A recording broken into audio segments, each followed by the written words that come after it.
Hello friends, welcome to the success केंद्र। Friends देखिए, आज इस सेशन में हम लोग बीपीएससी टीआरई 3.0 यानी कि बीपीएससी टीचर 3.0 जो न्यू वैकेंसी वर्ष 2024 में आई हुई है, जिसका एग्ज़ाम मार्च 2024 में लिया जाएगा। फ्रेंड्स उसमें जो है क्लास 6 to 8 तक के लिए, यानी कि कक्षा 6 से 8 के लिए सामाजिक विज्ञान में सोशल साइंस के लिए यहाँ पर आप देख सकते हैं प्लेटफॉर्म का यानी कि रुक्मणी पब्लिकेशन का जो नया प्रैक्टिस बुक आया हुआ है, हम लोग उसको आज कवर करेंगे। हमारा यह सेट नंबर 1 होगा और पूरा फुल लेंथ या प्रैक्टिस सेट है फ्रेंड्स। जिस प्रकार से BPSC TRE 3.0 class 6 to 8 social science में प्रश्न जो पूछे जाते हैं, उसी तरह के प्रश्न जो है न्यू पैटर्न पर आपको आज प्रैक्टिस करवाने वाले हैं। चलिए जल्दी से सेशन को लाइक कर दीजिए फ्रेंड्स, फटाफट लिंक जो है कम से कम एक ग्रुप में इसका शेयर भी कर दीजिए। चलिए सेशन आज का हम लोग स्टार्ट करते हैं। तो फ्रेंड्स जैसे मैंने आपको बताया है कि आज इस सेशन में हम लोग BPSC TRE 3.0 social science class 6 to 8 के लिए प्लेटफॉर्म का रुक्मणी पब्लिकेशन का जो नया प्रैक्टिस बुक आया हुआ है, उसके सेट नंबर 1 को हम लोग कवर करेंगे। यहाँ पर आप देख भी सकते हैं मध्य विद्यालय शिक्षक 6 से 8। और फ्रेंड्स देखिए, यह सोशल साइंस के लिए है, सेट नंबर 1 है। सबसे पहले फ्रेंड्स हम लोग पार्ट 1 में जो लैंग्वेज पेपर है इंग्लिश और हिंदी का, उसको कवर करेंगे। फिर पार्ट 2 का, फिर पार्ट 3 में आपका जो सब्जेक्ट है इसमें हिस्ट्री, ज्योग्राफी और पॉलिटी को हम लोग कवर करने वाले हैं। पूरा फुल लेंथ या प्रैक्टिस सेट होगा। सभी लोग एक बार जल्दी से सेशन को लाइक कर दीजिए। थोड़ा सा मैं जूम कर देता हूँ फ्रेंड्स, ताकि प्रश्न जो है आपको स्पष्ट रूप से दिखाई दे। चलिए देखिएगा, पहला प्रश्न है कि which is a part of a classroom. Which is a part of a classroom. Option में है black board, bench, desk, wall clock, more than one of the above या नन ऑफ द दीज, यानी कि उपयुक्त में से एक से अधिक, या फिर ऑप्शन ई उपयुक्त में से कोई नहीं। चलिए सभी लोग इसका आंसर कमेंट करिएगा। तो देखिए यहाँ पर option number D right answer हो जाएगा। Black board, bench, desk and wall clock are the part of a classroom. Option number D correct answer हो जाएगा। और सभी लोग अपना अपना स्कोर जरूर कमेंट करके बताइएगा। चलिए दूसरा प्रश्न है कि select the most appropriate option to fill in the blank. प्रश्न पढ़िए, the angles are equal, consequently the sides are. यहाँ पर खाली स्थान में आपको फिल करना है। तो देखिए यहाँ पर जो राइट आंसर हो जाएगा आपका ऑप्शन नंबर ए हो जाएगा, इक्वल हो जाएगा। चलिए नेक्स्ट क्वेश्चन है कि which is the last month of the Indian national calendar year beginning on 22 मार्च। बताएंगे इसका राइट आंसर क्या होगा। तो फ्रेंड्स इसका जो करेक्ट आंसर हो जाएगा वो आपका फाल्गुन हो जाएगा। Option number C right answer हो जाएगा। चलिए उसके बाद देखिएगा कि who was the first chief minister of Bihar. Bihar के पहले मुख्यमंत्री। तो यहाँ पर करेक्ट आंसर हो जाएगा आपका Shri Krishna Singh. Option number C right answer हो जाएगा। और इनको बिहार केसरी के उपनाम से भी जाना जाता है, इसे भी आप ध्यान रखिएगा। चलिए a hand written book is called, one word substitution है। तो a hand written book is called manuscript, यानी कि हस्तलिपि। ऑप्शन नंबर यहाँ पर बी राइट आंसर हो जाएगा।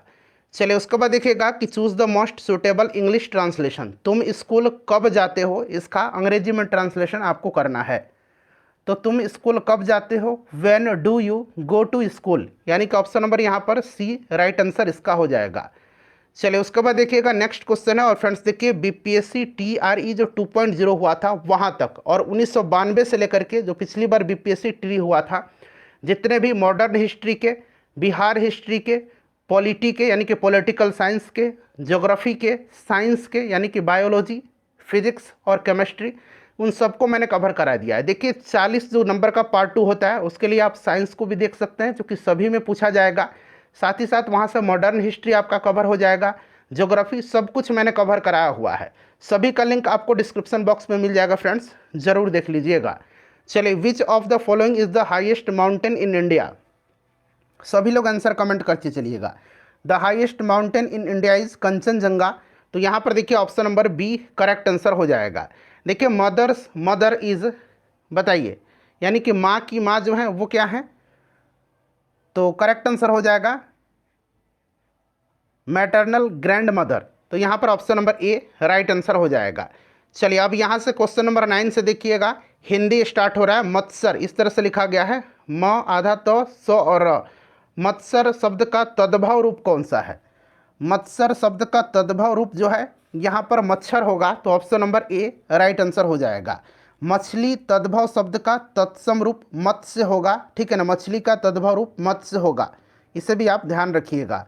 चलिए, और मछली जो है, मछली तद्भव शब्द का तत्सम मक्षिका होगा, इस तरह से मैं लिख देता हूँ मक्षिका, ठीक है ना। तो ये सब भी आप ध्यान रख सकते हैं। देखिए, प्रादेशिक शब्द में कौन सा प्रत्यय है, प्रत्यय कौन सा है, तो प्रादेशिक शब्द में इक प्रत्यय है, प्रादेशिक इक प्रत्यय है। तो यहाँ पर देखिए इक प्रत्यय कौन सा हो जाएगा, तो यहाँ पर इक प्रत्यय होगा। तो इक प्रत्यय ऑप्शन में नहीं दिया गया, देखिए ये बड़ी ई करके लिखा गया, तो ये नहीं होगा, इसीलिए ऑप्शन नंबर यहाँ पर ई हो जाएगा, उपरिक्त में से कोई नहीं। चलिए, नेक्स्ट क्वेश्चन है कि दिए गए शब्द में पर्यायवाची शब्द का चयन करें, यानी कि व्यथा का पर्यायवाची शब्द क्या होगा, तो व्यथा का मतलब दुख, पीड़ा, कष्ट, ये सब होता है। तो यहाँ पर देखिए पीड़ा दिया गया है। चलिए, उसके बाद देखिएगा कि गांव वालों ने मिलकर के यह काम पूरा किया, इस वाक्य में मिलकर किस प्रकार का क्रिया विशेषण है। गांव वालों ने मिलकर यह काम पूरा किया, इस वाक्य में मिलकर जो है किस प्रकार का क्रिया विशेषण है, तो यह मिलकर जो है रीतिवाचक क्रिया विशेषण है। तो यहाँ पर देखिए रीतिवाचक क्रिया विशेषण हो जाएगा, रीतिवाचक क्रिया विशेषण, ठीक है ना। चलिए, उसके बाद नेक्स्ट क्वेश्चन कर लेंगे। अगला प्रश्न है कि जिस समास में पूर्व पद अव्यय हो तो वह किस प्रकार का समास कहलाता है। तो जिस समास में पूर्व पद अव्यय हो तो वह अव्ययी भाव समास कहलाता है। तो यहाँ पर देखिए अव्ययी भाव समास दिया गया है। चलिए, उसके बाद अगला प्रश्न है कि इनमें से विभत्स रस का अस्थाई भाव क्या है, विभत्स रस का अस्थाई भाव क्या है। तो देखिए फ्रेंड्स, विभत्स रस का अस्थाई भाव जुगुप्सा या घृणा होता है, ठीक है ना। क्या होता है, यहाँ मैं लिख देता हूँ, जुगुप्सा या घृणा होता है। तो यहाँ पर देखिएगा घृणा भी दिया गया है और जुगुप्सा भी दिया गया है, तो एक से अधिक इसका राइट आंसर हो जाएगा, ठीक है ना। श्रृंगार रस का अस्थाई भाव क्या होता है, श्रृंगार रस का, ये तो विभत्स रस का है, श्रृंगार रस का पूछा जाएगा तो रति होता है, श्रृंगार रस का अस्थाई भाव रति होता है, ठीक है ना। चलिए, रौद्र रस का अस्थाई भाव, रौद्र रस, अगर इस तरह से रौद्र रस का अस्थाई भाव पूछा जाएगा तो फ्रेंड्स क्रोध होता है, और करुण रस का स्थायी भाव शोक होता है। तो ये सब आप ध्यान रख सकते हैं। चलिए, इनमें से किन वर्णों को व्यंजन कहा जाता है, तो जिनका उच्चारण स्वर के वर्णों की सहायता से किया जा सके उसे व्यंजन वर्ण कहा जाता है। तो यहाँ पर देखिए option number A right answer हो जाएगा।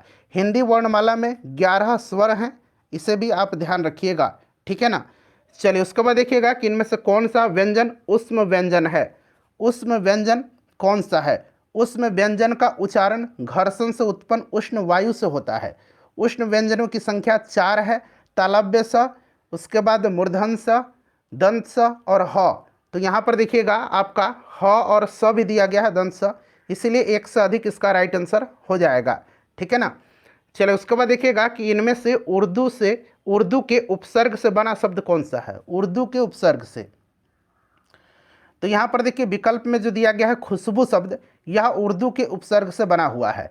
अच्छा, फारसी शब्द खुश उपसर्ग से बने शब्द का उदाहरण है खुशनसीब, ठीक है ना, खुशहाल, खुश कलम, खुशामद, ये सब ध्यान रखिएगा, ठीक है ना। तो यहाँ पर ऑप्शन नंबर सी हो जाएगा। अभिषेक का संधि विच्छेद है का कौन सा होगा इसमें से, तो अभि प्लस शेक जो होगा यह आपका अभिषेक का संधि विच्छेद होगा, ठीक है ना। चलिए, उसके बाद नेक्स्ट क्वेश्चन है हमारा कि मेरी बहन 10वीं कक्षा में पढ़ती है, इस वाक्य में 10वीं शब्द में कौन सा विशेषण है। तो फ्रेंड्स, मेरी बहन 10वीं कक्षा में पढ़ती है, इस वाक्य में 10वीं शब्द में जो है संख्यावाचक विशेषण है। 10 जो है ये संख्या निरूपित कर रहा है, तो ये आपका संख्यावाचक होगा। चलिए, अगला प्रश्न है क्वेश्चन नंबर 20, नाक दबाने से मुंह खुलता है, इस लोकोक्ति का अर्थ क्या है।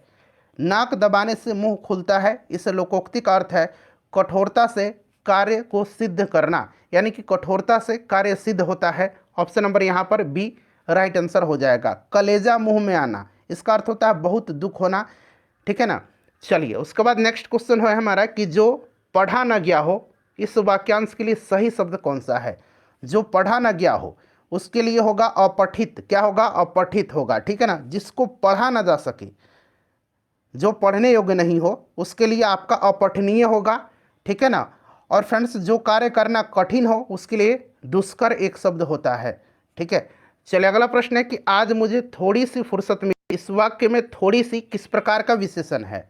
तो देखिए फ्रेंड्स, इसमें जो होगा थोड़ी सी यह परिणामवाचक विशेषण है, थोड़ा सा, ठीक है ना। ऑप्शन नंबर यहाँ पर बी राइट आंसर हो जाएगा। इसमें स्त्रीलिंग शब्द कौन सा है, इसमें से स्त्रीलिंग शब्द जो होगा वो आपका कौन सा होगा।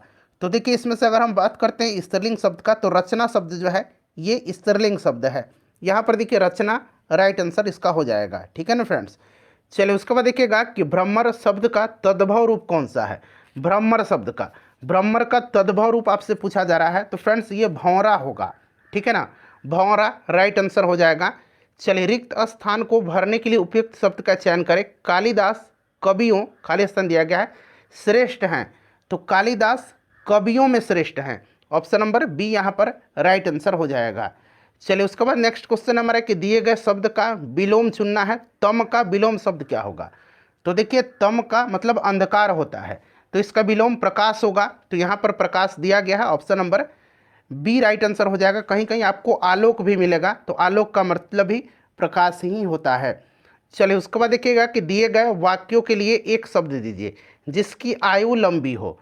तो जिसकी आयु लंबी हो उसको दीर्घायु कहा जाता है, दीर्घायु कहा जाएगा, ठीक है ना।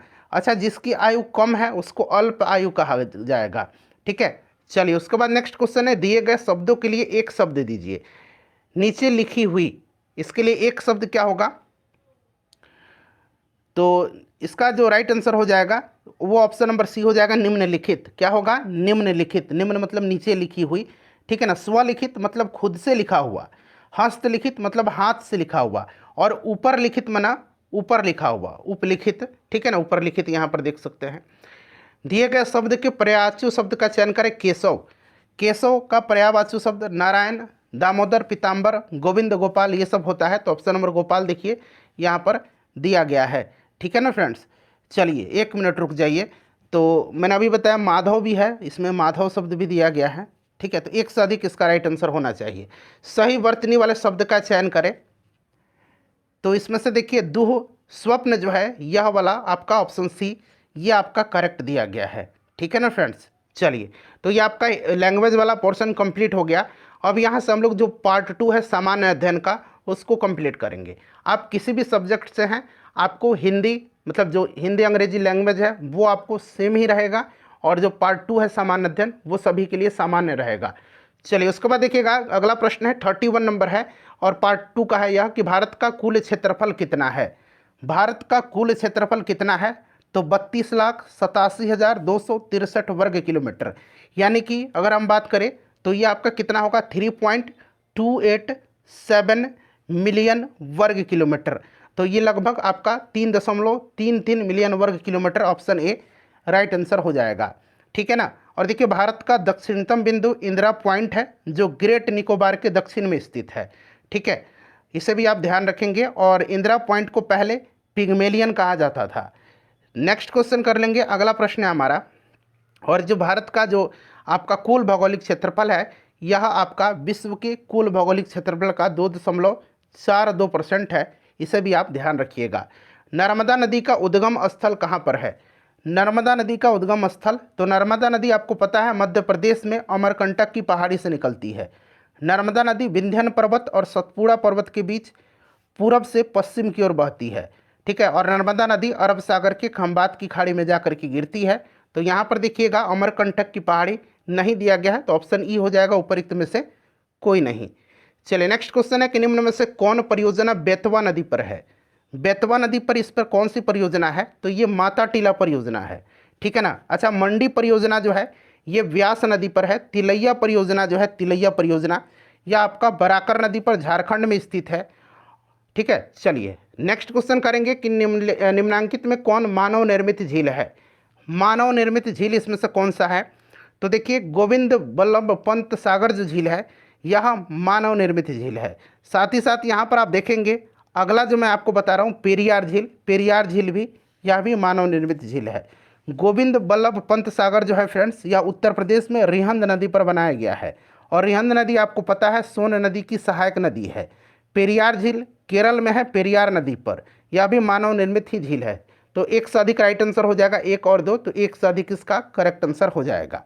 और देखिए फ्रेंड्स चिल्का झील की बात करते हैं तो यह एक प्रकार का लैगून झील है, और यह उड़ीसा में है, ठीक है ना। और पुलिकट झील जो है पुलिकट झील, एक मिनट रुकिए, गलत मैंने लगा दिया, गोविंद सागर और पेरियार होगा।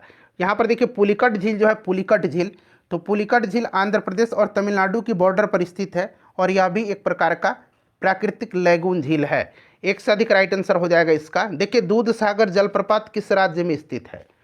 दूध सागर जलप्रपात जो है यह किस राज्य में स्थित है? तो ये मांडवी नदी पर है, गोवा राज्य में है, ठीक है ना। तो option number B right answer इसका हो जाएगा। देखिए निम्न में से कौन जेट स्ट्रीम भारत में दक्षिण पश्चिम मानसून के लिए एक उत्तरदायी कारक है? बताइए। तो देखिए उष्ण कटिबंधीय पूर्वी जेट स्ट्रीम जो है यह आपका भारत में दक्षिण पश्चिम मानसून के लिए उत्तरदायी कारक है। तो ऑप्शन नंबर यहाँ पर ए राइट आंसर हो जाएगा, ठीक है। जेट स्ट्रीम पृथ्वी के जलवायु को प्रभावित करने वाला एक कारक है। चलिए, और भारतीय मानसून को भी प्रभावित करने वाला जेट स्ट्रीम एक कारक होगा, इसीलिए इसे भी आप ध्यान रखिएगा। देखिए भारत में सबसे अधिक भू क्षेत्र पर कौन मृदा पाई जाती है, किस प्रकार की मिट्टी पाई जाती है? तो आपको भी पता है जलोढ़ मिट्टी पाई जाती है। लगभग 40% भू क्षेत्र पर भारत के जलोढ़ मिट्टी पाया जाता है। तो यहाँ पर जलोढ़ मिट्टी हो जाएगा, option number A right answer हो जाएगा। देखिए निम्नांकित में कौन बहुउद्देशीय परियोजना महाराष्ट्र राज्य में स्थित है? तो इसमें से देखिए महाराष्ट्र में जो है, अच्छा दुलहस्ती परियोजना के बारे में जान लीजिए, यह चिनाब नदी पर है जम्मू कश्मीर में। अच्छा पोंग परियोजना जो है, पोंग परियोजना यह ब्यास नदी पर है हिमाचल प्रदेश में। तो हो गया आपका कोयना बच गया, कोयना परियोजना जो है यह कोयना नदी पर महाराष्ट्र में है। चलो उसके बाद देखिए शिवालिक पर्वत श्रेणी की उपस्थिति बिहार के किस ओर है?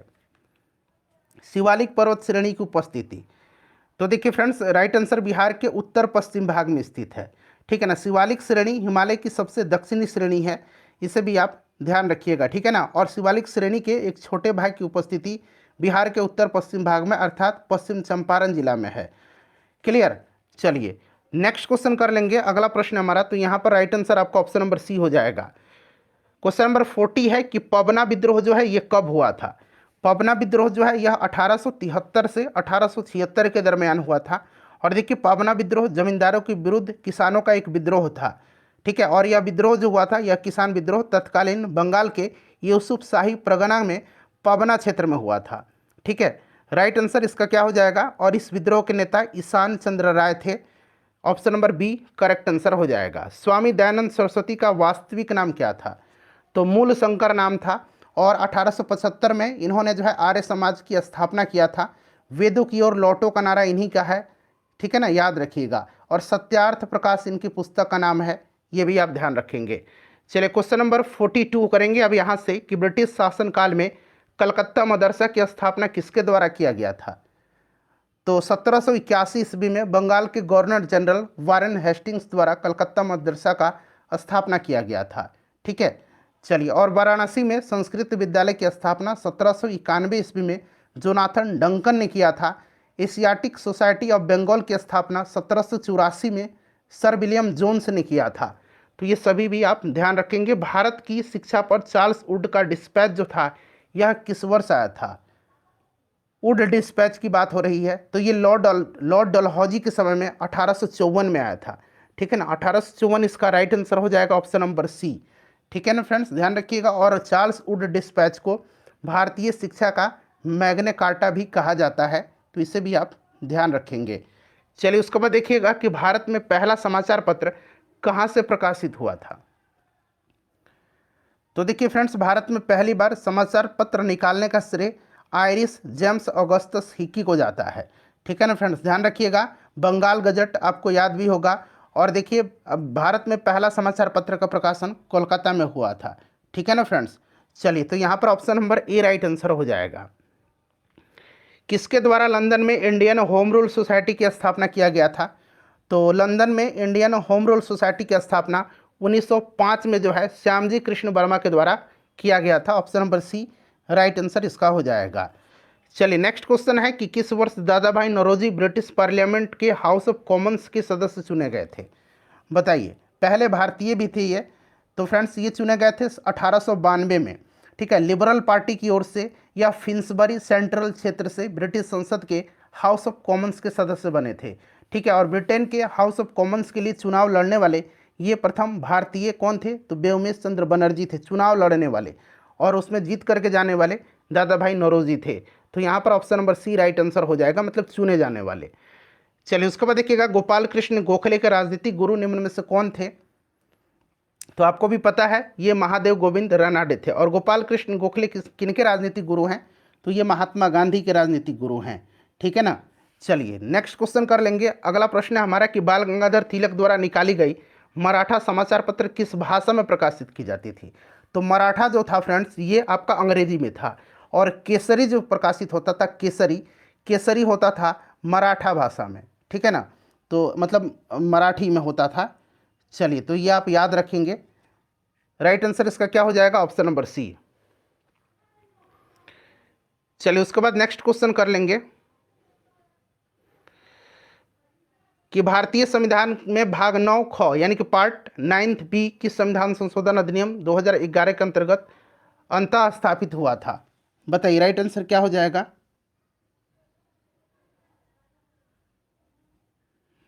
तो फ्रेंड्स ये आपका 97वां संविधान संशोधन था, 97th, ठीक है ना। तो यहाँ पर option number C correct answer हो जाएगा। चलिए अगला प्रश्न देखिए नेक्स्ट क्वेश्चन है कि भारत में पंचवर्षीय योजना के इतिहास में किस अवधि को पहली योजना अवकाश यानी कि प्लान हॉलीडे के रूप में दर्शाया जाता है? तो फ्रेंड्स यहाँ पर ध्यान दीजिएगा, भारत के पंचवर्षीय योजना के इतिहास में 1966 से 1969 के बीच का जो समय है इसको पहली योजना अवकाश यानी कि इसको प्लान हॉलीडे के रूप में जाना जाता है। तो आपकी अभी मैंने आपको बताया था 1966 से 1969, तो ऑप्शन में तो है ही नहीं, इसीलिए ऑप्शन नंबर ई हो जाएगा, उपरोक्त में से कोई नहीं। चलिए उसके बाद देखिएगा, मैथ का प्रश्न जो भी है मैं आपको आंसर बताते चलता हूँ, ठीक है। अगर मैथ भी सॉल्व करने लगूंगा तो वीडियो बहुत ज़्यादा लंबी हो जाएगी। पीडीएफ आपको टेलीग्राम पर मिलेगा, टेलीग्राम से जुड़ जाइए, लिंक आपको डिस्क्रिप्शन बॉक्स में मिल जाएगा। सिंपल सा क्वेश्चन है मैथ का, आप लोग इजीली इसको सॉल्व भी कर सकते हैं। यहाँ पर देख लीजिए, मैं हिंट्स दे देता हूँ थोड़ा सा कि मनीष की उम्र जो है कह रहा है कि सतीश की आयु गौतम से 2 वर्ष अधिक है, जिसकी आयु मनीष की आयु से 2 गुना है। यानी कि मनीष का आप एक्स मान लीजिए, गौतम का उम्र क्योंकि 2 गुना है 2 गुना हो जाएगा, तो सतीश की उम्र क्या है? 2 वर्ष अधिक है। किससे? तो सतीश की उम्र जो है या गौतम से 2 वर्ष अधिक है, तो 2x + 2 हो जाएगा। फिर करा सतीश, गौतम और मनीष की आयु का कुल योग 27 है, यानी कि सबको जोड़ दीजिएगा तो ये 27 आ रहा है। तो यहाँ से x आप निकाल सकते हैं, ठीक है ना। जब x निकाल देंगे तो आप किसी की भी आयु निकाल लेंगे। चलिए मैं यहाँ पर मैं आंसर बता देता हूँ मैथ वाला, यहाँ पर 10 हो जाएगा इसका राइट आंसर, ठीक है ना फ्रेंड्स। चलिए उसके बाद देख लीजिएगा, 52 का जो करेक्ट आंसर हो जाएगा वो आपका ऑप्शन नंबर सी हो जाएगा। 53 में भी मैथ का ही प्रश्न है, तो 53 का जो राइट आंसर होगा ये आपका 18 हो जाएगा। 54 का देख लीजिए, 54 का जो राइट आंसर होगा फ्रेंड्स वो आपका कितना हो जाएगा? ऑप्शन नंबर सी हो जाएगा, ठीक है ना।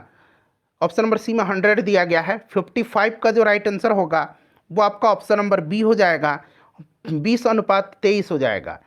देखिए उस विकल्प का चयन करें जो सही रूप से रिक्त स्थानों की पूर्ति करने हेतु श्रृंखला को पूरा करता है।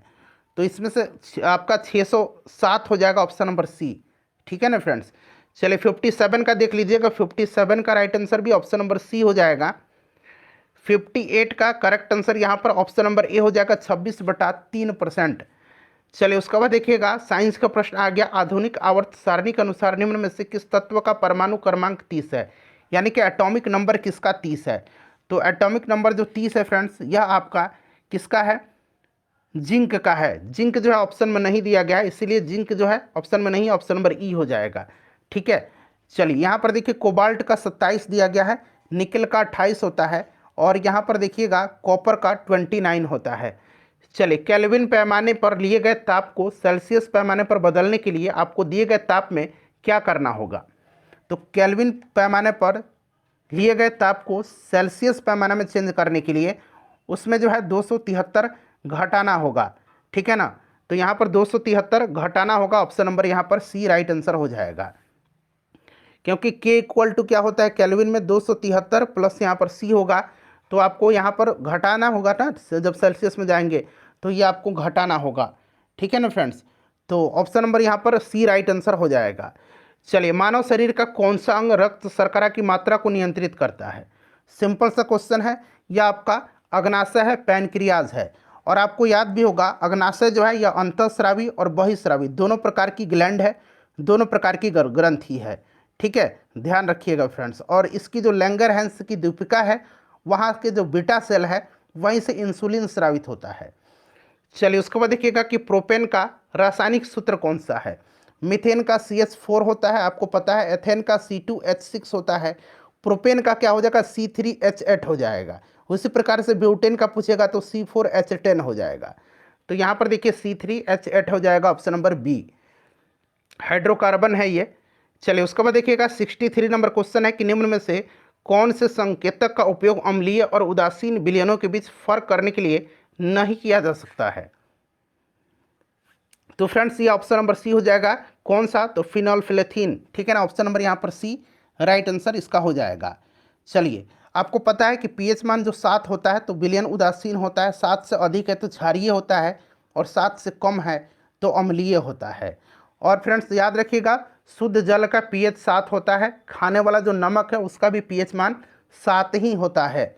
चलिए विषुवत रेखा क्षेत्र के सघन वन लाभदायक हैं। तो विषुवत रेखा जो क्षेत्र के सघन वन है वो इमारती लकड़ी के लिए लाभदायक हैं।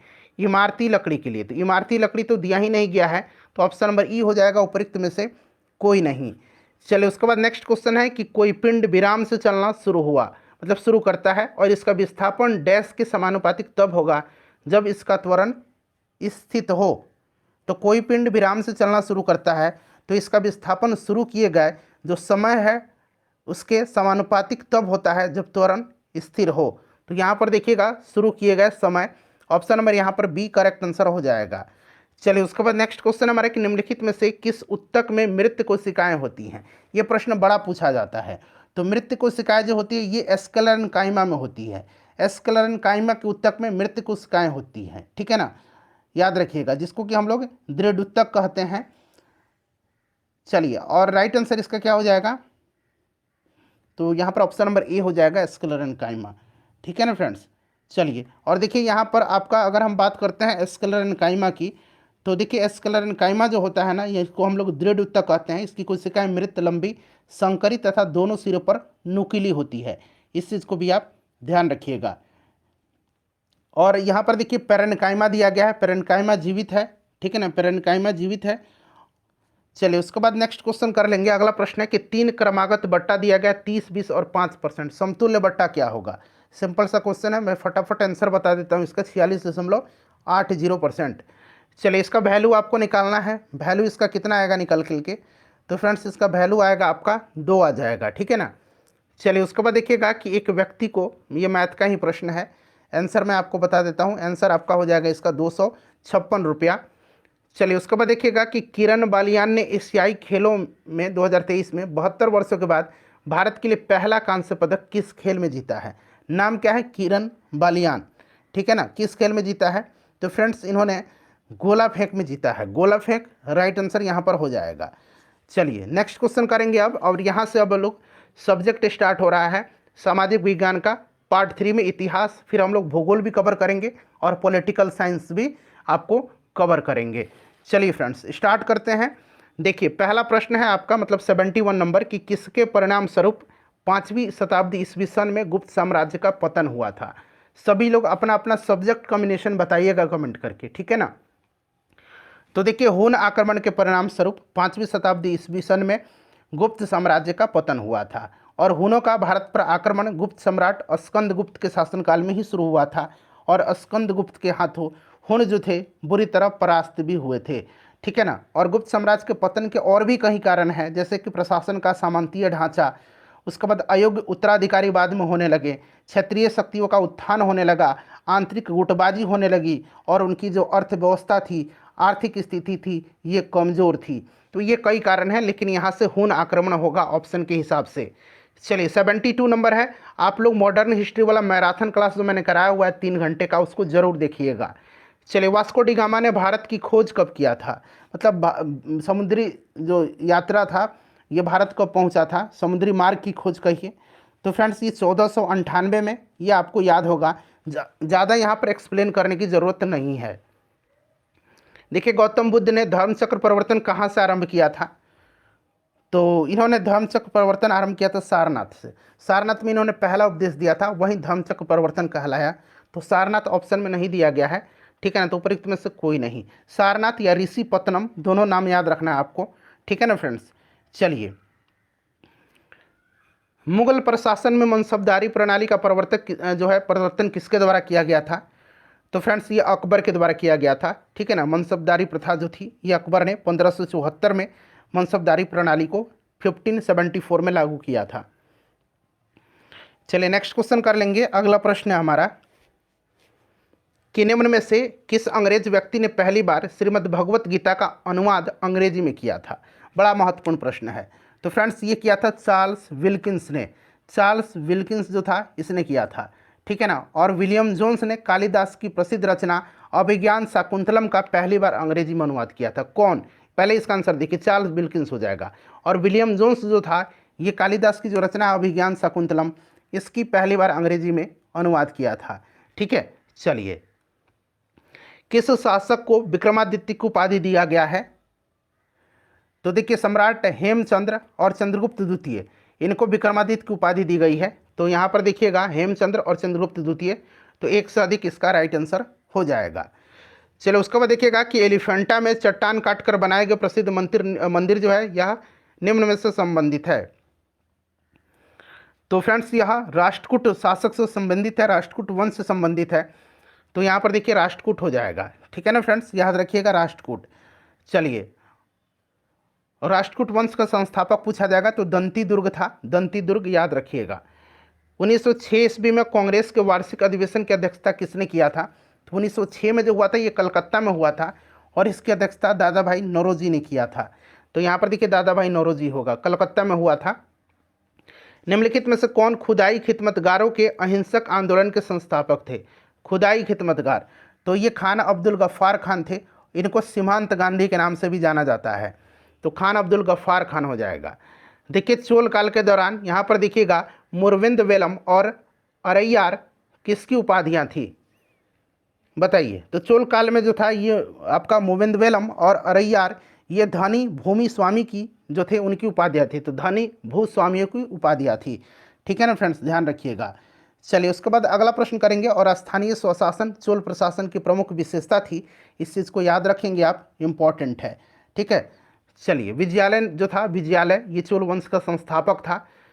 तंजौर हुआ करती थी इनकी राजधानी चोलों की। 1290 से 1320 के दौरान किस वंश ने दिल्ली पर शासन किया था?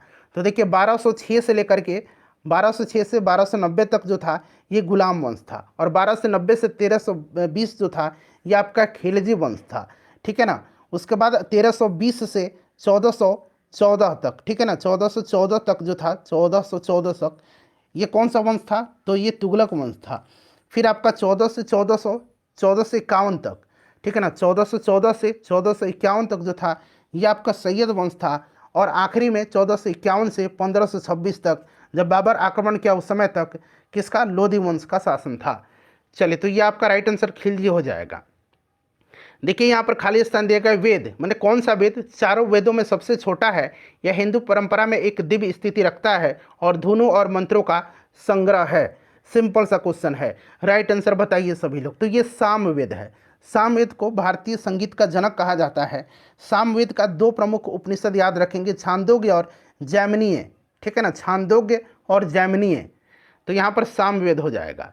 चलिए उसके बाद ऋग्वेद सबसे प्राचीन वेद है। ठीक है ना, और यह एक ऐसा वेद है जो ऋचाओं में बद्ध है, आपको भी पता है। चलिए नेक्स्ट क्वेश्चन कर लेंगे कि अमेरिकी उपनिवेशों का सेनापति कौन था? अमेरिकी उपनिवेशों का सेनापति कौन था? तो जॉर्ज वाशिंगटन थे। ठीक है ना, जॉर्ज वाशिंगटन के नेतृत्व में अमेरिका इन्होंने ही नेतृत्व किया था। और ये आपको पता है कि ब्रिटिश सेना का नेतृत्व उस समय लॉर्ड कॉर्नवालिस ने किया था। चलिए, तो यहाँ पर ऑप्शन नंबर ए हो जाएगा।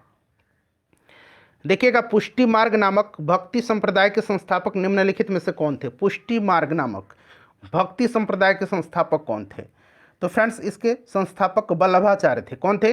वल्लभाचार्य थे। ऑप्शन नंबर यहाँ पर बी जो होगा राइट आंसर हो जाएगा। चलिए, और देखिए द्वैतवाद, द्वैतवाद देख लीजिए, द्वैतवाद के प्रवर्तक माधवाचार्य थे। ठीक है ना। चलिए, विशिष्ट द्वैतवाद के प्रवर्तक रामानुजाचार्य थे। और अद्वैतवाद के प्रवर्तक निम्बकाचार्य थे। तो ये सब आप याद रखिएगा। ठीक है ना। चलिए, अपनी साहित्यिक कृतियों के लिए प्रसिद्ध बाणभट्ट किसके शासनकाल के दौरान प्रसिद्ध हुए थे? बाणभट्ट, तो ये हर्ष के दरबारी कवि थे बाणभट्ट। ठीक है ना, हर्षवर्धन यहाँ पर राइट आंसर हो जाएगा। चलिए उसके बाद देखिएगा कि प्राचीन शहर हम्पी, खाली स्थान दिया गया, साम्राज्य की राजधानी थी। तो हम्पी जो थी फ्रेंड्स यह विजयनगर साम्राज्य की राजधानी थी, तुंगभद्रा नदी के तट पर थी। इसे भी आप ध्यान रखेंगे। तो ये आपका विजयनगर हो जाएगा।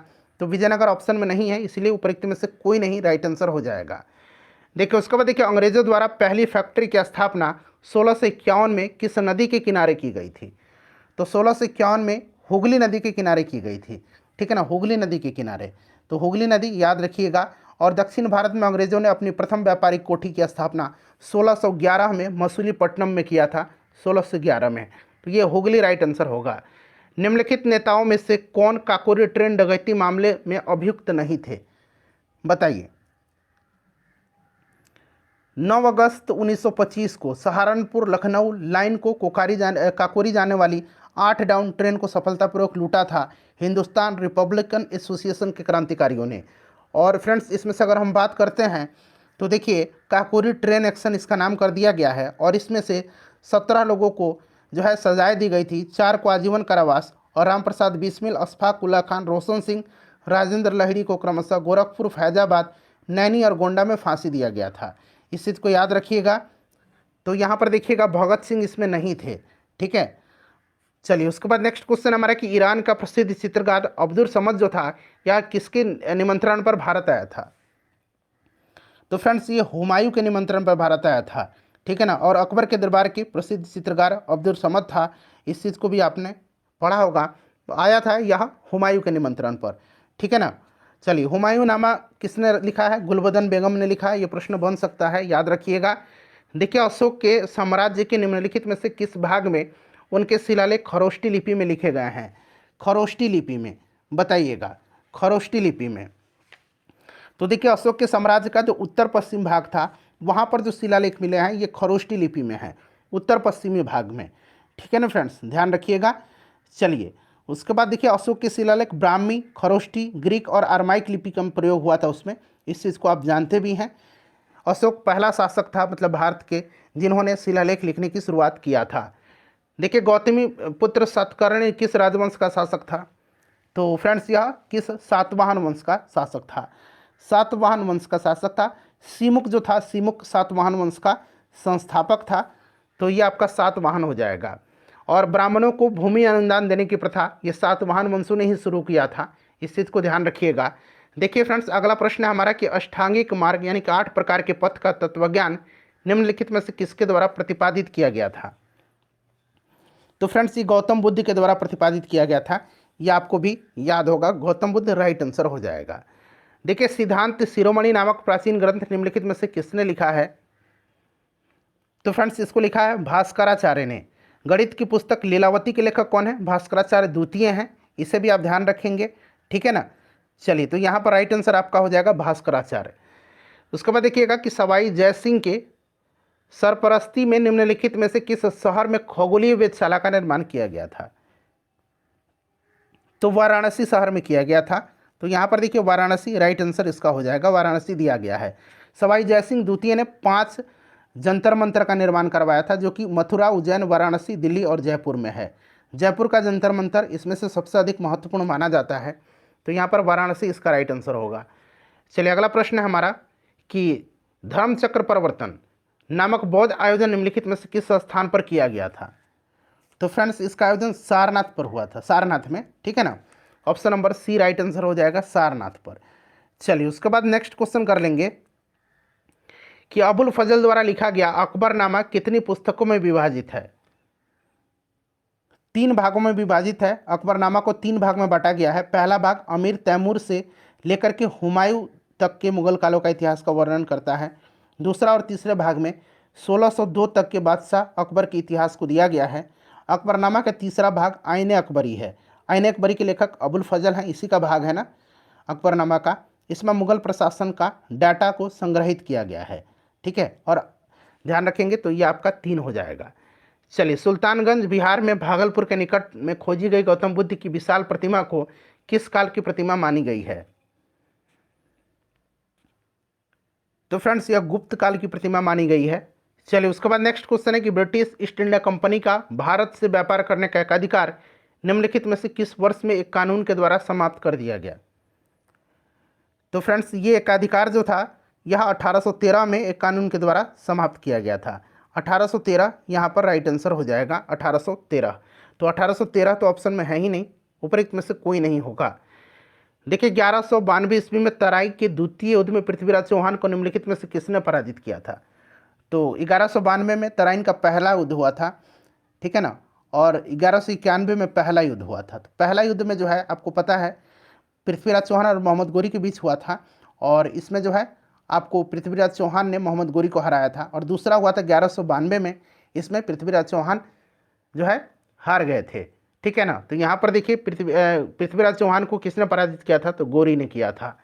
चलो उसके बाद नेक्स्ट क्वेश्चन हमारा कि समुद्री उत्पाद निर्यात विकास प्राधिकरण MPEDA, ठीक है ना, पूछा गया इसकी स्थापना वर्ष बताइए। तो इसका हेडक्वार्टर देखिए कोची में है और 1972 में इसकी स्थापना किया गया था, और इसका उद्देश्य मत्स्य पालन सहित समुद्री भोजन के निर्यात को बढ़ावा देना है। तो option number A right answer हो जाएगा। निम्नलिखित प्रसिद्ध चित्रकारों यानी कि पेंटर्स में से किसने भारत में 20वीं शताब्दी के सबसे बेहतरीन भवनों में से एक बेल्जियम दूतावास के वास्तुकार के रूप में भी किया था? बताइए। तो फ्रेंड्स ये सतीश गुजराल हैं, वास्तुकार सतीश गुजराल, याद रखिएगा। चलिए उसके बाद नेक्स्ट क्वेश्चन कर लेंगे। अच्छा, जो नया संसद भवन बना है उसके वास्तुकार कौन है? उनका नाम आप कमेंट करके मुझे बताइएगा, ठीक है ना। चलिए उसके बाद देखिएगा कि भारत सरकार अधिनियम, मतलब कौन सा अधिनियम के द्वारा ब्रिटिश भारत के प्रांतों के लिए द्विशासन यानी कि दोहरी सरकार की प्रणाली की शुरुआत की गई? तो फ्रेंड्स यह आपका हो जाएगा 1919 का ऑप्शन नंबर ए, जिसको कि हम लोग मॉन्टेग्यू चेम्सफोर्ड अधिनियम भी कहते हैं, और द्वैध शासन का जनक लियोनेस कार्टिस को कहा जाता है। इस चीज़ को भी आप ध्यान रखिएगा। चलिए उसके बाद नेक्स्ट क्वेश्चन हमारा कि लास्ट सपर किसने चित्रित किया है? लास्ट सपर जो है यह लियोनार्डो दा विंसी की है। तो यहाँ पर देखिए Leonardo da Vinci right answer हो जाएगा, ठीक है ना। चलिए और एक है आपका लास्ट जजमेंट। लास्ट जजमेंट जो है ये माइकल एंजेलो की कृति है, माइकल एंजेलो की चित्र है लास्ट जजमेंट। चलिए उसके बाद देखिएगा कि टेराकोटा, आर्मी टेराकोटा, ठीक है ना, कि मूर्तियों का एक संग्रह किस देश के पहले सम्राट की सेनाओं को दर्शाता है? तो फ्रेंड्स यह चीन के, ठीक है ना, चीन के पहले जो सम्राट है उनकी सेनाओं को दर्शाता है। तो यहाँ पर राइट आंसर आपका ये हो जाएगा चीन। चलिए 105 नंबर है कि श्रीलंका जब सिलोन था को किस वर्ष डोमिनियन ऑफ सिलोन के रूप में स्वतंत्रता प्रदान किया गया था? तो 1948 में डोमिनियन ऑफ सिलोन के रूप में स्वतंत्रता श्रीलंका को प्रदान किया गया था, ठीक है ना। और श्रीलंका ने 1972 में डोमिनियन ऑफ सिलोन को समाप्त करके गणतंत्र घोषित किया था अपने को। चलिए और 1972 में लंका नाम रखा गया था, और फिर 1978 में इसका नाम श्रीलंका कर दिया गया था। श्रीवर्धनपुराकोटे जो है अभी श्रीलंका की राजधानी है, याद रखिएगा। ऑप्शन नंबर ए हो जाएगा इसका आंसर। देखिए किस नेता ने ऑर्थोडॉक्स क्रिश्चियनिटी को रूस के आधिकारिक धर्म के रूप में अपनाया? तो ये व्लादिमीर द ग्रेट था, व्लादिमीर द ग्रेट, ठीक है ना। तो यहाँ पर देखिए व्लादिमीर द ग्रेट हो जाएगा। 1961 में बेलग्रेड में गुटनिरपेक्ष आंदोलन का पहला सम्मेलन हुआ, कितने देशों ने भाग लिया था? 1961 में गुटनिरपेक्ष आंदोलन की स्थापना किया गया था। इसका हेडक्वार्टर जो है इंडोनेशिया के जकार्ता में है, और देखिएगा उसमें जो 25 कंट्रीज़ थे, 25 देश थे, इन्होंने जो पहला सम्मेलन हुआ था गुटनिरपेक्ष का बेलग्रेड में, उसमें भाग लिया था। देखिए धर्म सुधार का जो अग्रदूत है ये किसको कहा जाता है? तो मार्टिन लूथर को धर्म सुधार आंदोलन का अग्रदूत माना जाता है, मार्टिन लूथर किंग, ठीक है ना। तो यहाँ पर देखिए मार्टिन लूथर दिया गया है। चलिए आधुनिक चीन का संस्थापक किसको माना जाता है? तो फ्रेंड्स ये सन यात सेन को, इनको चीन का राष्ट्रपिता भी कहा जाता है। नेक्स्ट क्वेश्चन है कि मेसोपोटामिया यूरोपीय लोगों के लिए क्यों महत्वपूर्ण था? बताइए क्यों महत्वपूर्ण था मेसोपोटामिया? तो इसलिए महत्वपूर्ण था क्योंकि इसका ओल्ड टेस्टामेंट में संदर्भ है, ठीक है ना। तो ऑप्शन नंबर यहाँ पर बी राइट आंसर हो जाएगा इसका, ठीक है ना। चलिए अब यहाँ से ज्योग्राफी का स्टार्ट हो रहा है। दक्षिण पश्चिम मानसून में हवा किस ओर बहती है? देखिए दक्षिण पश्चिम जो मानसून है इसी से भारत में सबसे ज़्यादा वर्षा होती है, लगभग 80% यानी कि अधिकांश वर्षा होती है, ठीक है। और दक्षिण पश्चिम मानसून में हवा समुद्र से भूमि की ओर बहती है, हवा समुद्र से भूमि की ओर बहती है। देखिए कर्क रेखा निम्नलिखित में से किस राज्य से नहीं गुजरती है? तो कर्क रेखा 8 राज्यों से गुजरती है। राज्यों का नाम भी याद रखना आपको, राजस्थान, गुजरात, मध्य प्रदेश, छत्तीसगढ़, झारखंड, पश्चिम बंगाल, त्रिपुरा और मिजोरम। ठीक है, 23.5 डिग्री उत्तरी अक्षांश को कर्क रेखा कहा जाता है। ऑप्शन नंबर सी हो जाएगा, उड़ीसा से नहीं गुजरती है। देखिए, प्रायद्वीपीय भूमि का एक फैलाव होता है जो लगभग पूरी तरह से घिरा होता है। प्रायद्वीपीय भूमि का एक फैलाव होता है जो लगभग पूरी तरह से घिरा होता है, तो यह जल से पूरी तरह से घिरा होता है। ठीक है ना, याद रखिएगा, इंपॉर्टेंट है। चले, अच्छा, एक प्रश्न पूछा जाता है कि मेघालय का पठार जो है यह किसका विस्तार है? तो प्रायद्वीपीय पठार का विस्तार है मेघालय का पठार। ठीक है ना। चलिए, उसके बाद नेक्स्ट क्वेश्चन करेंगे 74 नंबर। यहाँ से मतलब ये आपका ज्योग्राफी का है, जो आपका सब्जेक्ट कॉम्बिनेशन है उसमें से चुनना। आप लोग अपना कॉम्बिनेशन बताइएगा। देखिए, कूनो राष्ट्रीय उद्यान कहाँ पर है? कूनो जो है ये मध्य प्रदेश में है। ठीक है ना, मध्य प्रदेश में है, याद रखिएगा, मध्य प्रदेश राइट आंसर हो जाएगा। उपरोक्त में से कोई नहीं, यहाँ पर मध्य प्रदेश ऑप्शन में नहीं दिया गया है। चलिए, उसके बाद नेक्स्ट क्वेश्चन कर लेंगे। अगला प्रश्न है कि अरुणाचल प्रदेश में ब्रह्मपुत्र नदी को किस नाम से जाना जाता है? तो अरुणाचल प्रदेश में ब्रह्मपुत्र नदी को दिहांग नाम से जाना जाता है। ब्रह्मपुत्र नदी को तिब्बत में सांगपो कहा जाता है। ठीक है ना, और असम में इसको ब्रह्मपुत्र के नाम से जाना जाता है। बांग्लादेश में इसको जमुना के नाम से जाना जाता है। तो सब याद रखिएगा। तो यहाँ पर राइट आंसर इसका अरुणाचल में किस नाम से? दिहांग नाम से जाना जाता है। चलिए, उसके बाद देखिएगा कि कौन सा जल निकाय भारत को पश्चिम दिशा में घेरता है? पश्चिम दिशा में जो है अरब सागर है। ठीक है ना, तो अरब सागर यहाँ पर राइट आंसर हो जाएगा। पूरब में बंगाल की खाड़ी है, आप कई बार पढ़ते भी हैं। चलिए, उसके बाद नेक्स्ट क्वेश्चन करिएगा कि ग्रीष्म ऋतु स्थानीय तूफानों का मौसम होता है जिसमें तीव्र हवाओं के साथ गरज वाली मूसलाधार वर्षा भी होती है। इसके साथ प्रायः हिमवृष्टि भी होती है। पश्चिम बंगाल में इन तूफानों को किस रूप में जाना जाता है?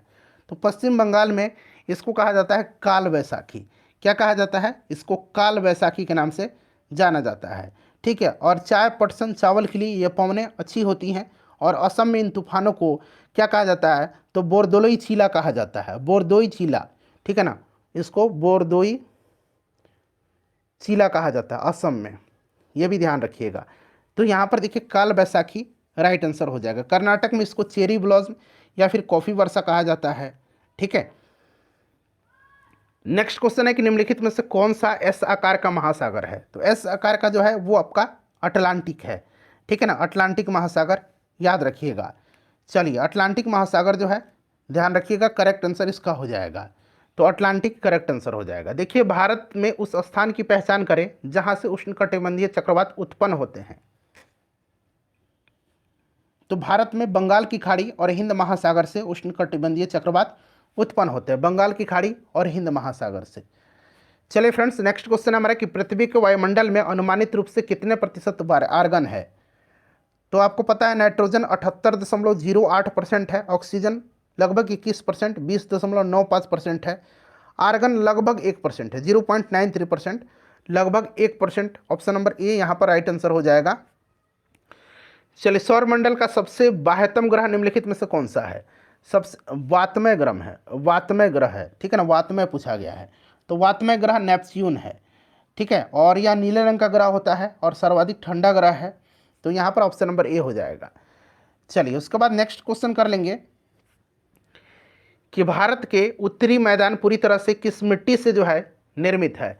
तो उत्तरी मैदान जलोढ़ मिट्टी से निर्मित है। तो जलोढ़ मिट्टी राइट आंसर हो जाएगा। काली मिट्टी को रेगुर मिट्टी कहा जाता है। ये प्रश्न ऑलरेडी पूछ लिया गया है बीपीएससी ट्री में।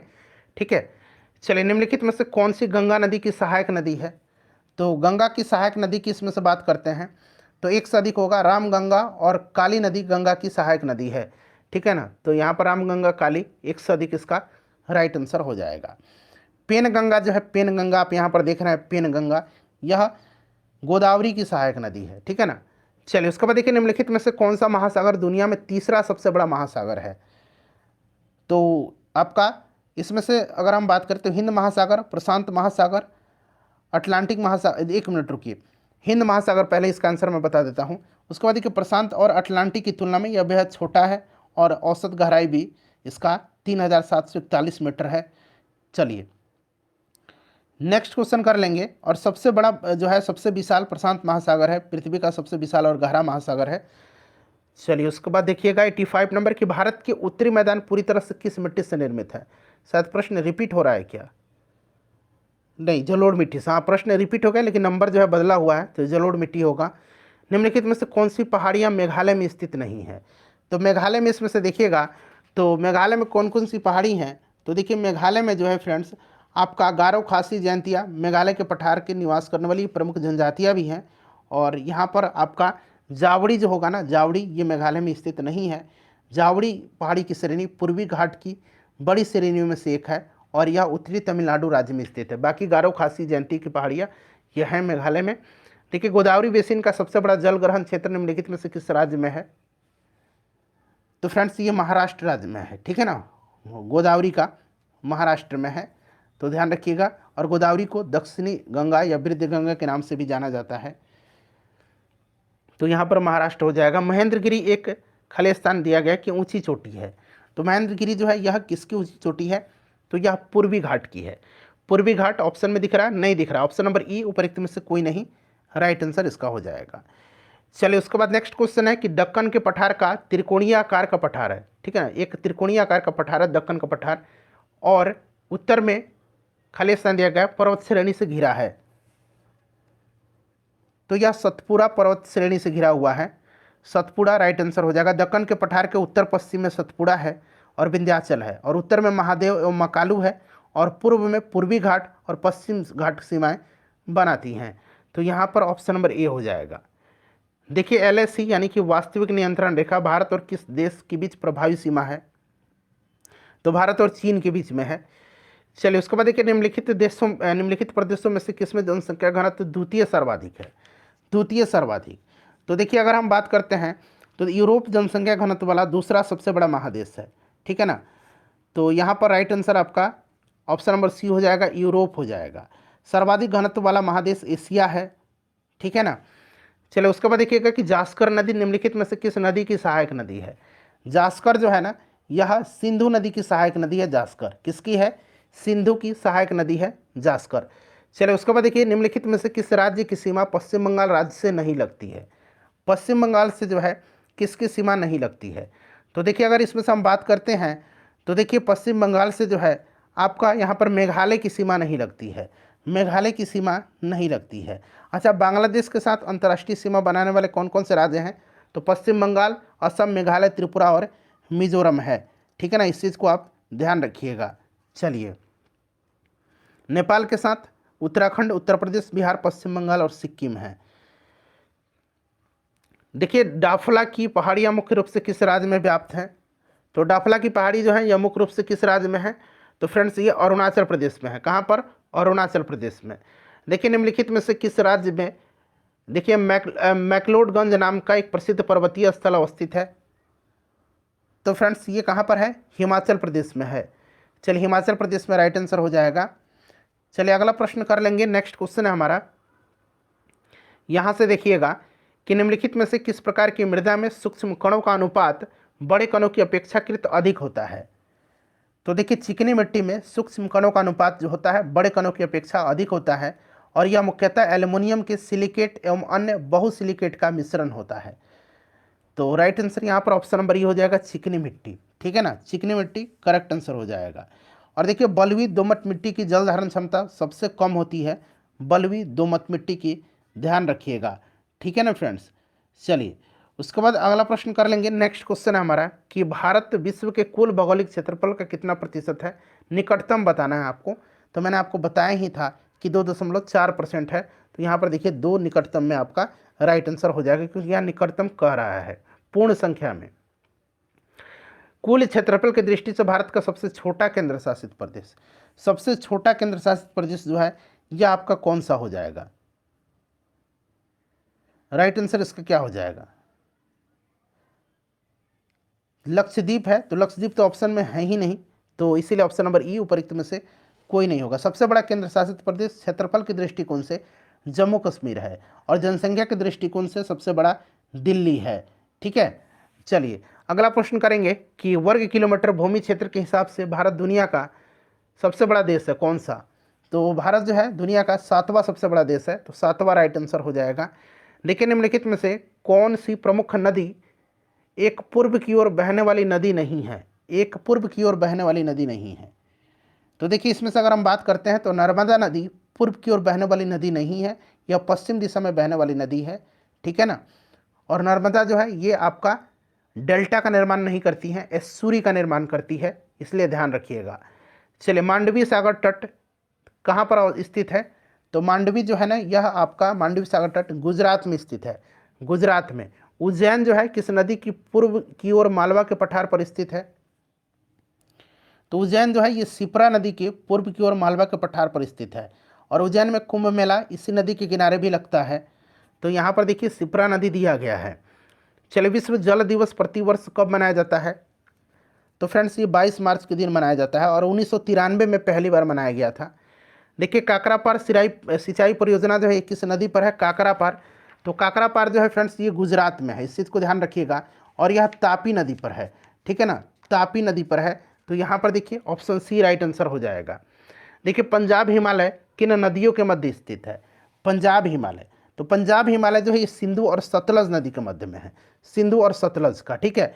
कुमायूं हिमालय जो है ये सतलज और काली नदी के बीच में स्थित है, कुमायूं हिमालय, ठीक है। नेपाल हिमालय जो है ये नेपाल हिमालय काली और तीस्ता नदी के बीच में है, और असम हिमालय जो है तीस्ता और दिहांग के बीच में असम हिमालय है।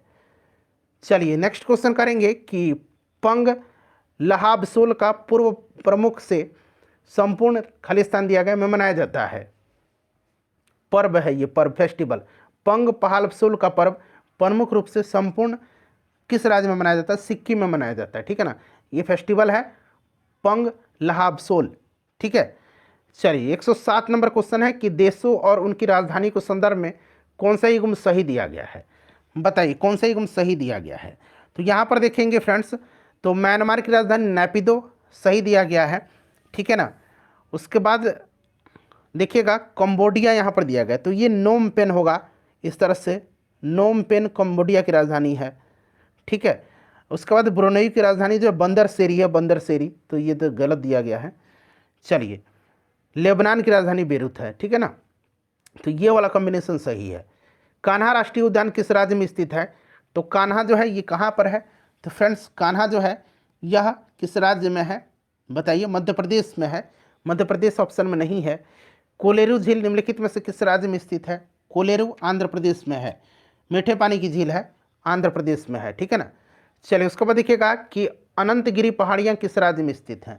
अनंतगिरी की पहाड़ी तेलंगाना में स्थित है, तेलंगाना यहाँ पर करेक्ट आंसर हो जाएगा। फ्रेंड्स, अब हम लोग जो राज्य व्यवस्था आपका एक कॉम्बिनेशन होगा उसको हम लोग कवर करते हैं। देखिए, यह किसने कहा था कि राज्य व्यक्ति का पूर्वगामी है? तो यह स्टेटमेंट अरस्तु का है। अरस्तु यूनान के प्रसिद्ध दार्शनिक थे, तो यहाँ पर ऑप्शन नंबर ए हो जाएगा। देखिए, प्रशासन के क्षेत्र में चोल राजवंश का मुख्य योगदान, तो अभी मैंने आपको बताया भी था कि स्थानीय स्वशासन यहाँ पर राइट आंसर हो जाएगा। तो यहाँ पर संगठित स्थानीय स्वशासन। देखिए, लोकतंत्र का सबसे बुनियादी परिणाम है, लोकतंत्र का सबसे बुनियादी परिणाम नागरिकों के प्रति रिस्पॉन्सिबिलिटी है, जवाबदेही है। तो यहाँ पर देखिए option number A right answer हो जाएगा। राजनीति कभी धर्म से अलग नहीं हो सकती है, यह किसने कहा था? तो फ्रेंड्स, यह स्टेटमेंट महात्मा गांधी जी का है, महात्मा गांधी राइट आंसर हो जाएगा। चलिए, अगला प्रश्न करेंगे। करो या मरो का नारा इन्होंने दिया था। साइमन वापस जाओ और भारत छोड़ो का नारा यूसुफ मेहर अली ने दिया था, इस चीज़ को ध्यान रखिएगा आप। चलिए, तो महात्मा गांधी हो जाएगा। चलिए, भारतीय संविधान का कौन सा मूल अधिकार मानव के दुर्व्यापार को निषिद्ध करता है? तो यह आपका मानव का व्यापार जो है, आपका दुर्व्यापार, इसको निषिद्ध करता है आपका शोषण के विरुद्ध अधिकार, शोषण के विरुद्ध अधिकार, ध्यान रखिएगा, शोषण के विरुद्ध अधिकार, ठीक है ना। तो ऑप्शन नंबर यहाँ पर देखिएगा, शोषण का विरुद्ध अधिकार 23 में है यह मानव व्यापार और बलात् श्रम का निषेध, आर्टिकल 23 में। और 24 में क्या है? 14 वर्ष से कम आयु के बच्चे को किसी भी जोखिम भरे कार्य पर नहीं लगाया जाएगा। चलिए, उसके बाद नेक्स्ट क्वेश्चन कर लेंगे कि किस समिति ने पंचायती राज चुनावों में राजनीतिक दलों की सहभागिता की अनुशंसा किया था? तो यह अशोक मेहता समिति थी, और गठन 1977 में जनता दल की सरकार के द्वारा किया गया था, ठीक है ना फ्रेंड्स। चलिए, तो यहाँ पर आपका ऑप्शन नंबर सी हो जाएगा, अशोक मेहता समिति। चलिए, अगला प्रश्न है हमारा यहाँ से कि किसने राज्य को पृथ्वी पर ईश्वर का अवतार कहा है? तो हीगल ने राज्य को पृथ्वी पर ईश्वर का अवतार कहा है, ठीक है। तो यहाँ पर हीगल हो जाएगा। निम्नलिखित में से देखिए, निम्नलिखित में से कौन सी संस्था पंचवर्षीय योजनाओं के कार्यान्वयन के लिए जिम्मेदार था? चूंकि पंचवर्षीय योजना बंद कर दिया गया है, तो योजना आयोग जो था ये पंचवर्षीय योजना के क्रियान्वयन के लिए जिम्मेदार संस्था था। योजना आयोग की स्थापना 15 मार्च 1950 को हुई थी और योजना आयोग का नाम बदल करके नीति आयोग कर दिया गया। 1 जनवरी 2015 को योजना आयोग को समाप्त करके नीति आयोग का गठन किया गया था। चलिए देखिए, आपातकाल के दौरान मूल अधिकारों के पॉलिटिकल साइंस का मैराथन क्लास मैंने कल ही कराया हुआ है, देखिएगा सारा प्रश्न लगभग वहीं से आपको मिल जाएगा। आपातकाल के दौरान मूल अधिकारों के प्रवर्तन को निलंबित किया जा सकता है। तो फ्रेंड्स, यह निलंबित किया जा सकता है किसके द्वारा? तो यह राष्ट्रपति के द्वारा निलंबित किया जा सकता है, ठीक है ना। और राष्ट्रीय आपातकाल मैंने बताया था 352 में है, राष्ट्रपति शासन 356 में है और वित्तीय आपातकाल 360 में है। जब राष्ट्रीय आपातकाल लागू होता है तो राष्ट्रपति द्वारा जब इसको लागू किया जाता है राष्ट्रीय आपातकाल को, तो अनुच्छेद 358 के अंतर्गत अनुच्छेद 19 द्वारा प्रदत्त मौलिक अधिकार स्वतः ही निलंबित हो जाते हैं, ठीक है। और देखिए, राष्ट्रीय आपातकाल में भी अनुच्छेद 20 और 21 को निलंबित नहीं किया जा सकता है, 20 और 21 को निलंबित नहीं किया जा सकता है। उपराष्ट्रपति का कार्यकाल तो ये 5 वर्ष का होता है, तो ऑप्शन में नहीं दिया गया है। और उपराष्ट्रपति राज्यसभा के पदेन सभापति होते हैं। चलिए, लोकतंत्र में अंतिम सत्ता निहित होती है, तो ये जनता में होती है। राज्यों की परिषद को डैश के रूप में भी जाना जाता है, तो राज्यों का जो परिषद होता है, राज्यों की परिषद राज्यसभा के रूप में जानी जाती है। राज्यसभा राइट आंसर हो जाएगा, ठीक है ना। अनुच्छेद 80 जो है राज्यसभा की संरचना का प्रावधान करता है, इस चीज़ को ध्यान रखिएगा। और उत्तर प्रदेश में राज्यसभा की सीटों की संख्या सबसे ज़्यादा है, इस चीज़ को ध्यान रखिएगा, ठीक है ना। बिहार में 16 है, बिहार में 16 है। चलिए, उसके बाद देखिएगा कि राष्ट्रीय आय लेखा एक निश्चित समय अवधि में देश की खाली स्थान दिया गया गतिविधि के स्तर को मापने के लिए एक बहीखाता प्रणाली है। तो देखिए, राष्ट्रीय आय लेखा एक निश्चित समय अवधि में देश के आर्थिक गतिविधि के स्तर को मापने के लिए एक बहीखाता है, आर्थिक स्थिति को। ऑप्शन नंबर यहाँ पर सी राइट आंसर हो जाएगा, ठीक है ना फ्रेंड्स। चलिए, आर्थिक गतिविधि को। भारतीय संविधान का कौन सा अनुच्छेद राज्य की सरकार के कार्य का संचालन करती है? तो इसमें से राइट आंसर क्या हो जाएगा, बताएंगे करेक्ट आंसर इसका क्या हो जाएगा। तो देखिए फ्रेंड्स, अगर हम बात करते हैं तो अनुच्छेद 166 राज्य की सरकार के कार्य का संचालन करता है। किसी राज्य की सरकार के सभी कार्यकारी कार्रवाई राज्यपाल के नाम से होती है, इस चीज़ को आप ध्यान रखिएगा, ठीक है ना फ्रेंड्स। चलिए, तो यहाँ पर आपका ऑप्शन नंबर सी हो जाएगा। चलिए, नेक्स्ट क्वेश्चन कर लेंगे कि भारतीय संविधान का कौन सा अनुच्छेद राज्यों में राज्यपाल का प्रावधान करता है? राज्यों में राज्यपालों का प्रावधान जो करता है यह आर्टिकल 153 है। राज्य की कार्यपालिका शक्ति किसमें निहित है? तो राज्यपाल में, यानी कि राज्य की कार्यपालिका का प्रमुख राज्यपाल होता है। इसकी नियुक्ति जो है राष्ट्रपति के द्वारा किया जाता है 5 वर्ष की अवधि के लिए, और राष्ट्रपति के प्रसाद पर्यंत ही यह पद धारण करता है। और भारत के संविधान में राज्यपाल को उसके पद से हटाने हेतु किसी भी प्रकार की प्रक्रिया का उल्लेख नहीं किया गया है। सरोजिनी नायडू भारत की प्रथम महिला थी जिन्हें राज्यपाल पद पर मनोनीत किया गया था, उत्तर प्रदेश की राज्यपाल थी। तो इतने सारे पॉइंट्स मैं आपको बता रहा हूँ। चलिए, सेशन को लाइक कर दीजिए प्लीज़। देखिएगा, संघ और केंद्र सरकार के खातों के संबंध में संवैधानिक शक्तियों और कर्तव्यों का प्रयोग निम्नलिखित में से किसके द्वारा किया जाता है? बताइए। ई ऑप्शन तो आपको पता ही है, यहाँ पर कट गया, कोई बात नहीं। ABCD आपको दिख रहा है ना, कम से कम ई उपरिक्त में से कोई नहीं है। तो फ्रेंड्स, ये आपका भारत के नियंत्रक और महालेखा परीक्षक हो जाएगा, कैग जिसको बोलते हैं। चलिए, उसके बाद नेक्स्ट क्वेश्चन है 127 नंबर कि पंचायती राज संस्थाओं में मध्यवर्ती स्तर को किस नाम से जाना जाता है? बताइए। तो देखिए फ्रेंड्स, जो मध्यवर्ती स्तर है उसको पंचायत समिति के नाम से जाना जाता है। और आपको याद भी होगा, बलवंत राय मेहता समिति ने ग्रामीण क्षेत्रों के लिए त्रिस्तरीय पंचायती राज्य प्रणाली का सुझाव दिया था, ग्राम स्तर पर, ब्लॉक स्तर पर और जिला स्तर पर, ठीक है ना। चलिए, और पंचायती राज व्यवस्था का शिल्पी यानी कि वास्तुकार बलवंत राय मेहता को कहा जाता है। और पंचायती राज का उद्घाटन 2 अक्टूबर 1959 को राजस्थान के नागौर से तत्कालीन प्रधानमंत्री पंडित जवाहरलाल नेहरू जी ने किया था। 73वां संविधान संशोधन द्वारा पंचायती राज को संवैधानिक दर्जा प्राप्त हुआ था। लॉर्ड रिपन को भारत में स्थानीय स्वशासन का जनक माना जाता है। भारत के राष्ट्रपति का चुनाव लड़ने के लिए अधिकतम आयु कितनी है? अधिकतम आयु जो है इसके बारे में कोई भी यहाँ पर जो है पुष्टि नहीं है, ठीक है ना, बट न्यूनतम 35 वर्ष होना चाहिए, इस चीज़ को आप ध्यान रखिएगा। तो इनमें से कोई नहीं राइट आंसर हो जाएगा इसका।